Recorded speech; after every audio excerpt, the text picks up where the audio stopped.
공급을 할 수 있는 그런 여력의 조건이 하나도 안 만들어지고 있습니다. 공급 감소 영향은 수도권에 집중될 것이다. 수도권의 수요는 많은데 공급은 많이 못 찰 것이다. 그렇기 때문에 공급 부족 영향은 굉장히 본격화가 될 것이다.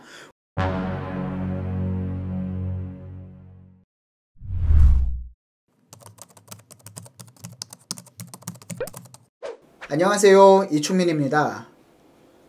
며칠 전까지만 하더라도 굉장히 무더위 속에서 지내는 나날이었는데요. 추석 때도 33도가 넘어갈 정도로 계속 끝나지 않을 것 같은 무더위가 며칠 전에 비 온 뒤에 날씨가 굉장히 차가워졌습니다. 그만큼 일교차가 굉장히 심해졌는데요. 자, 날씨와 마찬가지로 이 부동산 시장도 냉탕과 온탕을 굉장히 왔다 갔다 하는 시장의 모습을 볼 수 있습니다. 자, 우리가 6, 7, 8월 달까지 거래량이 상당히 늘어났었습니다. 하지만 9월 달부터 스트레스 DSR이라든가 여러가지 은행에 대한 대출 규제가 나오면서 거래량이 3분의 1 토막 날 정도로 굉장히 이런 냉탕과 온탕으로 왔다 갔다 하는 시장을 볼 수 있는데요. 그래서 오늘은 이제 이맘때쯤 이 1년 중에 10월달, 11월달쯤이면 각종 이제 민간 연구소라든가 아니면 정책연구원들, 그 다음에 공공기관의 연구기관들이 계속해서 이제 내년에 대한 전망 보고서를 발표를 합니다. 그래서 오늘 이 시간에는 그 여러 가지 보고서 중에 하나금융에서 발표한 2025년, 그러니까 내년도의 부동산 전망을 간단하게 살펴보는 시간을 갖도록 하겠습니다. 자, 오늘은 25년도 부동산 시장의 전망에 대해서 이제 하나금융연구소에서 발표한 자료를 가지고 도대체 민간기업, 그러니까 이제 준공기업이죠. 이제 은행 같은 경우에 이런 연구소에서는 내년의 전망을 어떻게 예상하고 있나 한번 살펴보겠습니다. 자, 그래서 처음에 이제 첫 페이지를 살펴보면은요, 25년도 이제 부동산 전망을 이제 대략적으로 크게 잡아놨습니다.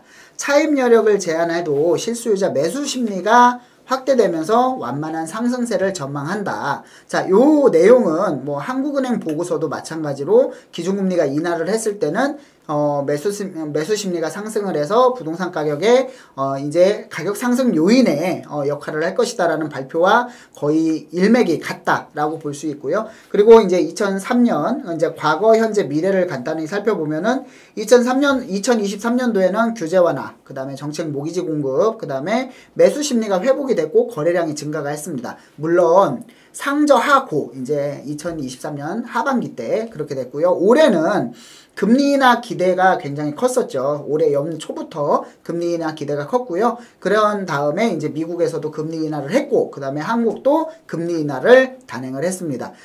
그렇지만 이제 시중은행에서 이제 스트레스 DSR을 단계별로 강화해서 2단계가 9월 달에 적용이 됐고요. 하지만 수도권 중심으로는 아까 말씀드렸듯이 6, 7, 8월 달에 거래량이 굉장히 늘어나면서 회복세를 보였다라고 말씀드릴 수 있습니다.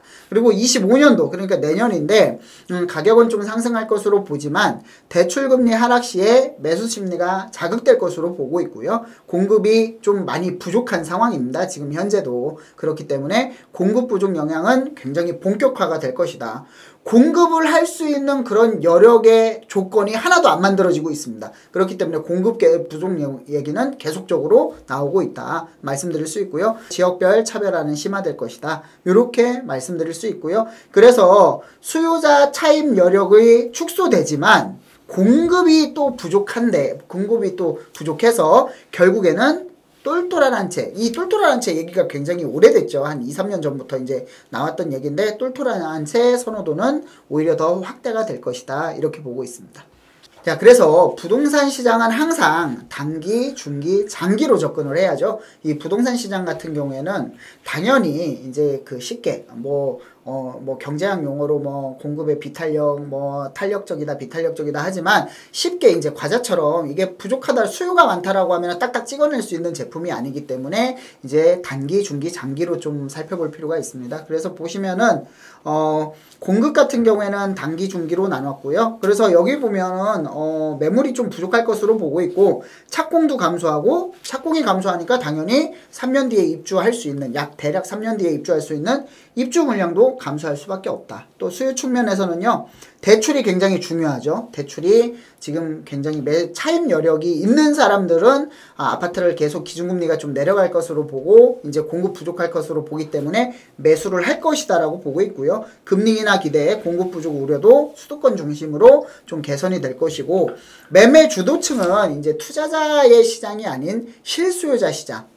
그렇기 때문에 실수요자 시장은 대부분 이제 30대, 40대가 주를 이룬다. 그리고 20대도 어느 정도 시장 참여에 기회가 될 것이다라고 볼 수 있습니다. 그리고 지역의 차별화, 그러니까 양극화가 심해지고 이왕 가지고 있는 거 다주택을 가지고 있는 게 아니라 이왕이면은 똘똘한 한 채 좋은 지역에 내가 여러 가지 생활 편의시설이라든가 학군이라든가 여러 가지 선택을 할 때 있어서 한 번 선택할 때 똘똘한 한 채를 선택한다. 이렇게 말씀드릴 수 있습니다. 또 정책은 뭐 실수요자나 투자자로 두 개 구분을 했는데 실수요자 중심의 정책이 좀 많이 나올 것으로 예측을 했고요. 다주택자나 법인에 대한 차별적 규제는 계속적으로 좀 지속을 할 것이다. 요거는 아파트 시장인 것 같고요. 그 다음에 이제 비아파트 시장은 또 이제 다주택자에 대한 혜택이 좀 많이 늘어나고 있는 상황이죠. 그래서 그 부분은 좀 지켜볼 필요가 있을 것 같습니다.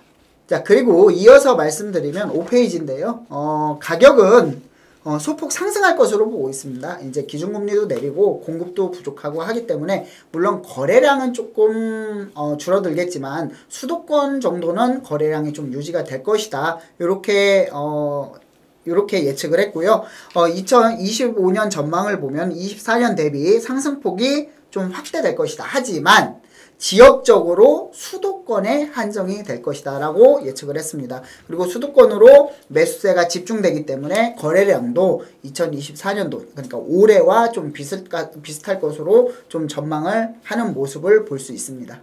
자, 이 지금 제일 중요한 이슈 부분이죠. 공급 감소 부분입니다. 지금 뭐 재건축이나 재개발이 지금 구역 지정은 많이 됐고 뭐 후보지도 많이 지정은 됐지만 뭐 물가 상승이라든가 아니면 건축비 상승이라든가 이런 여러 가지 문제 때문에 공급에 대한 이슈가 지금 벌써 전 정부죠. 이제 문재인 정부부터도 문재인 정부 5년 동안 4년 내내 수요자가 너무 많다. 다주택자들을 규제해야 된다. 결국에 이렇게 하다가 결국에는 나중에 공급은 부족하지 않다. 절대적으로. 김현미 전 장관이 아이고 서울 수도권에 공급이 이렇게 많은데 왜 공급이 부족하냐. 이렇게 하다가 결국에는 임기 마지막 1년을 남겨놓고 인정을 했죠. 공급이 많이 부족했다. 그래서 어떻게 했습니까? 이 용산에 이제 국제 업무지구로 개발을 하려고 했는데 거기에도 이제 분양 아파트와 민간 임대 아파트를 짓겠다. 이제 건설 공공 임대 아파트를 지어서 뭐 8,000세대, 10,000세대가 넘는 아파트를 지어서 공급을 하겠다라고 했는데 사실 말도 안 되는 정책이 급조가 돼서 나온 정책들이었죠. 그만큼 공급이 부족하다라는 게 벌써 2020년, 2021년부터 인정이 됐었는데 아직도 이 공급 측면에서 해결을 못하고 있습니다. 3기 신도시가 이제 뭐 선분양을 하고 이제 조기 분양을 하고 이제 한다고 했지만 그래도 아직까지 뭐 첫 삽을 못 든 데도 굉장히 많기 때문에 굉장히 어려움을 원래 3기 신도시 입주 목표가 2028년 요 정도였습니다. 하지만 지금 첫 삽을 못 든 데도 굉장히 많이 있고 그래서 공급에 대한 이슈는 굉장히 오래 가고 있다. 근데 이 공급에 대한 이슈가 앞으로 좋아질 기미가 보여지질 않습니다. 왜냐하면 원자재 가격도 올라가고 있고 또 국제 정세상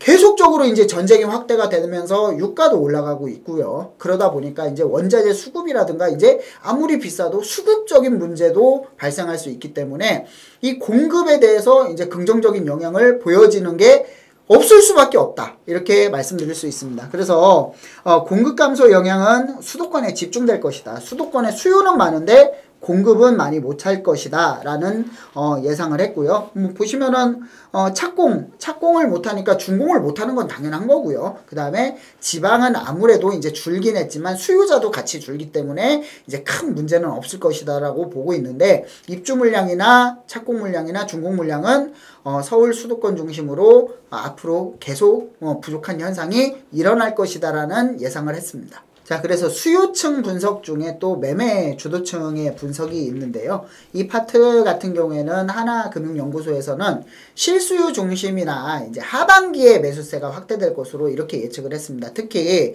이 실수요 중심의 이런 수요자 중심에는 30, 40대의 비중이 굉장히 클 것으로 예측을 하고 있고요. 그렇기 때문에 이제 거래량 또한 30, 40대가 주도적으로 이제 역할을 해서 하반기에 이제 매수세가 확대될 것이다. 이렇게 예측을 하는 모습을 볼 수 있습니다.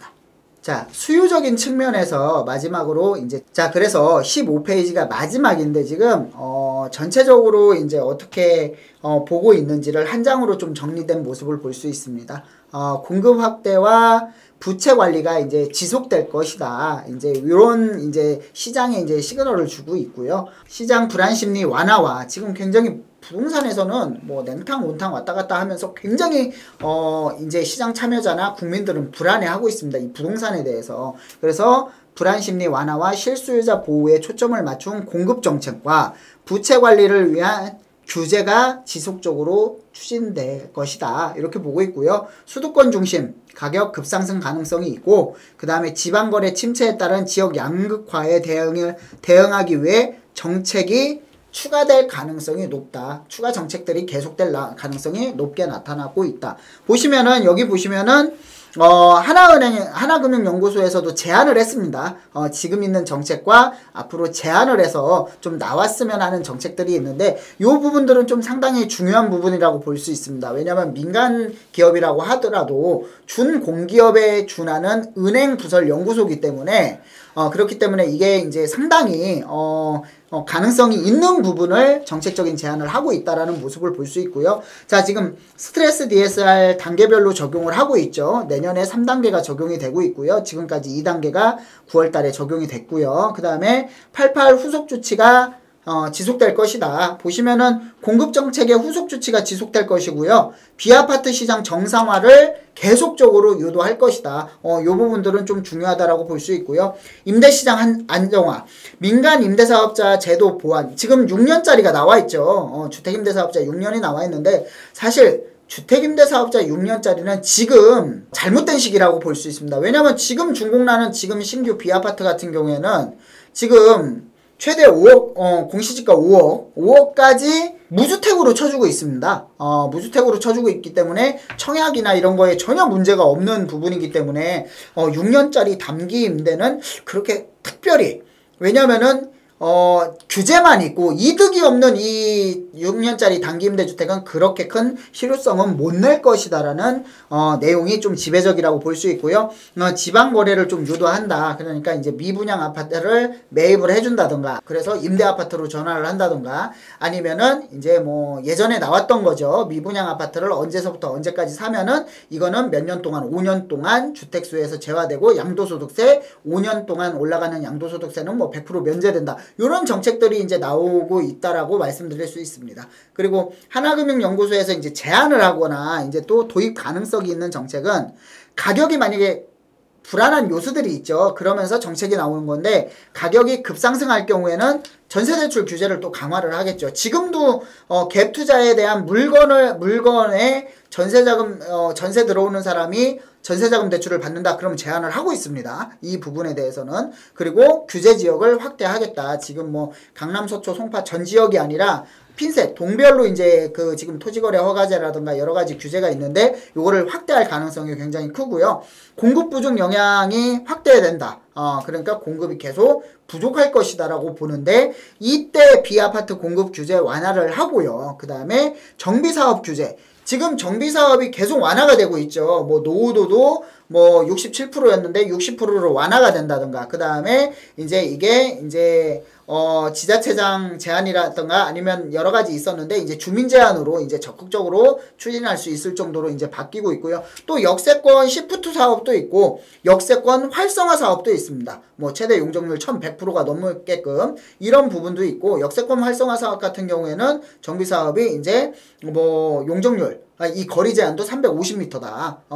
역세권 시프트는 1차가 250m 역세권인데 역세권 활성화 사업은 이게 직선거리 350m다. 직선거리는 아닙니다. 350m다. 이렇게 볼 수 있고요. 그 다음에 임대시장이 불안할 이게 불안할 수 있는데 이때는 신유형 장기 민간 건설 임대라든가 고령층에 대한 장기 민간 건설 민간 임대주택 이런 것들은 좀 단기적인 측면, 그러니까 졸속행정이 아닌 좀 장기적인 플랜을 가지고 공급을 해야 되는 그런 부분 같습니다. 그리고 지방 수요가 굉장히 위축이 되고 있는 상황입니다. 지금 지방 수요가 굉장히 위축이 되고 있는데 미분양 리츠 확대를 하고요. 그 다음에 이제 지방 매물 적체를 완화하는 그런 수요 공급 정책을 펼치는 게 시장이 조금 더 안정이 될 것이라고 이제 보는 것 같습니다.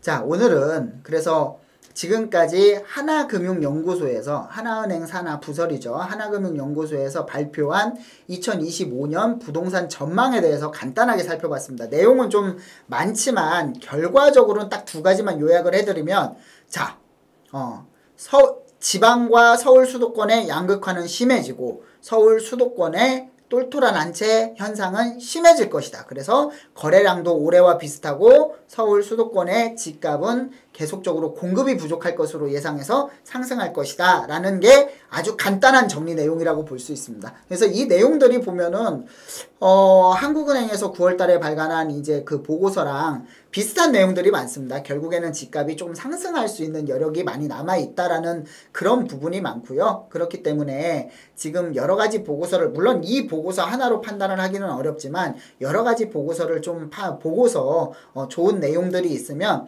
또 제가 이렇게 설명을 드리고 컨텐츠로 제작을 해서 이제 좀 구독자 여러분, 그 다음에 시청자 여러분께 좀 안내해드리는 이런 보고서가 나왔고 이런 데는 이런 연구기관과 이런 국책연구기관들은 이렇게 생각을 하고 있습니다. 그리고 이런 거에 대해서 좀 알고 계시고 대비를 좀 하십시오. 이렇게 해가지고 제가 컨텐츠로 제작을 해서 올리는 방향으로 하겠습니다. 시청하시고 농산 쪽에서 뭐든지 좋습니다. 그래서 궁금하신 부분이 있으면 댓글로 남겨주시면은 현실적으로 컨텐츠를 만들어 가지고 한번 촬영하는 그런 시간을 계속 갖도록 하겠습니다. 오늘은 여기서 마무리하겠습니다. 감사합니다.